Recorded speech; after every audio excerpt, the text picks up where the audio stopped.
I just want to make a brief call too on this part. We also agree with the changes to the AWOL provisions to the deductions. There is no point having a rule if you can't enforce it. If you can't enforce a rule, then you probably need to change the nature of the rule. So if we have a rule that says that you have to be here, and if you're not here without leave, then you're in trouble, well, may as well make it enforceable in some way, and a financial penalty is one of the ways to do that. So we've got no particular problem with that. I would also just note that one of the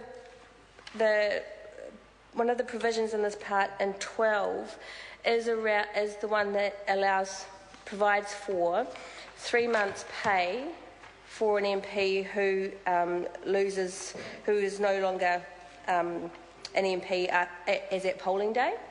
And this is an old provision, so that it's a kind of transitional provision where MPs continue to be paid their salary for 3 months after the election if they aren't re-elected. They stand and are not re-elected. So there's nothing new in this. But again, it is one of those issues that perhaps the public aren't aware of. I don't think it's particularly unusual to have a transitional kind of period like this for someone in a role like ours. I'm open to other advice about that, but it does raise one of the issues for me, which is around former members' entitlements, and we have discussed this at various times in Parliament. It is not part of this bill as such, but it does raise the issue that we have to be very careful that we don't continue with provisions where we don't need to, that allow for MPs to be paid or given benefits well after they have finished their job. There is no other profession that I'm aware of where a person continues to be paid or gain or obtain or use the same or similar benefits that they had from their employers when they were employed after they finished being employed. Now, this 3 months provision, I think there's some justifications for it. There'll be some concerns. We are supporting the bill with this provision in it, but it does again raise for me that we will need to discuss as a Parliament sometime in the future, and it's likely to happen sooner rather than later, the issues around former MPs' entitlements and how that can continue to be justified. Mr. Speaker, Mr. Chair, I would also just like to pay note to Brendan Horan's amendment. We've looked at this, and there's differing views from the Green MPs on this.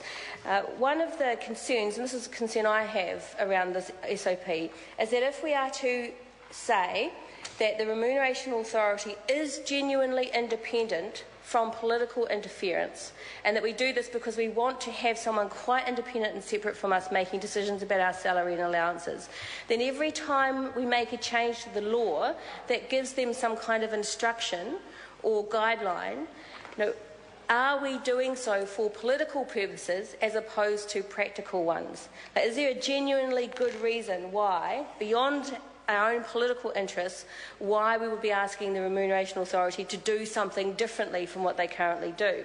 I would note that the Greens made a change and had a change passed through this House for the Remuneration Authority to give consideration to the financial circumstances of the country as a whole. This was just before or just around the same time as the GFC.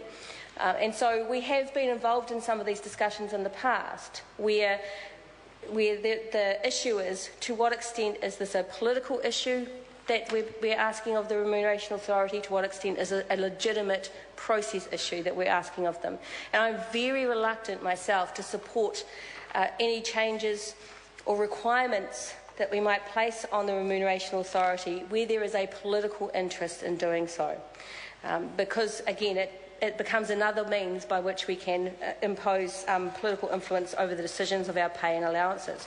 The other argument for this SOP, though, in favour of it, is that this is the practical reality, which is that MP salaries and allowances are political issues, and that there is a great deal of political interest in what they are and how they set and whether they go up or down, and how they do or do not relate to the minimum wage or to the average wage. It's absolutely true. There is no process in New Zealand for protecting and raising minimum wages like there is for protecting and raising higher incomes. So we have this enormous inequity, not only in pay, but in the way that the pay is set. We have the High Salaries Commission, Mr Chair, who does that work for those on high salaries. We now have the Remuneration Authority who will be doing this work for MPs. We have nobody, no agency whose job it is to look at the viability and the value of the lowest wages in New Zealand. That is actually a political decision made by the Prime Minister. Prime Minister essentially sets the minimum wage. So, given we have this significant, we do have a significant discrepancy in the way that wages and salaries are managed for New Zealanders, and that has to change. And we have proposals, the Green Party has had proposals for how to change that so that it is more equitable and so that we can close the gap between the lowest paid and the highest paid. So that is one of the political issues that's buried in the instructions that we might give the Remuneration Authority about setting wages and salaries. So not understanding that there is severe inequity in this country between the wages of MPs and others on high salaries and the lowest paid, that there is inequity in the way that wages are set for those two communities, and that there is a great deal of political interest in the decisions that are made about MP salary, should it then only occur once every term.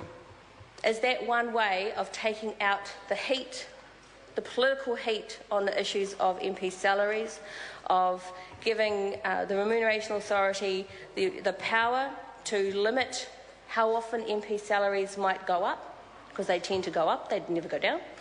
And although we have a political interest, I do think the Parliament and MPs do have a political interest in having the Rem Authority limited in its ability to increase MPs' wages because of the public concern about those increases. It's nonetheless a reasonable tool to give the Remuneration Authority some indication that they need to take some of these things into account too. So on balance, we will be supporting the SOP. We think that it is a tool that the Remuneration Authority can use. It does deal with some of the heat in the issue around MP salaries and allowances. It does not deal with the inherent inequity in pay. It does not deal with the inherent inequity in structure. That means that MPs' pay and the pay of highly paid New Zealanders, public servants, for example, highly paid public servants, are protected, whereas the minimum wages of those on the lowest incomes is not. That is still another discussion that is yet to be had. Thank you, Mr Speaker. I call Brendan Horan. Thank you, Mr Chair. We're debating part 2 of this bill, the part that is entitled Salaries and Allowances of Members of Parliament, debating clauses 9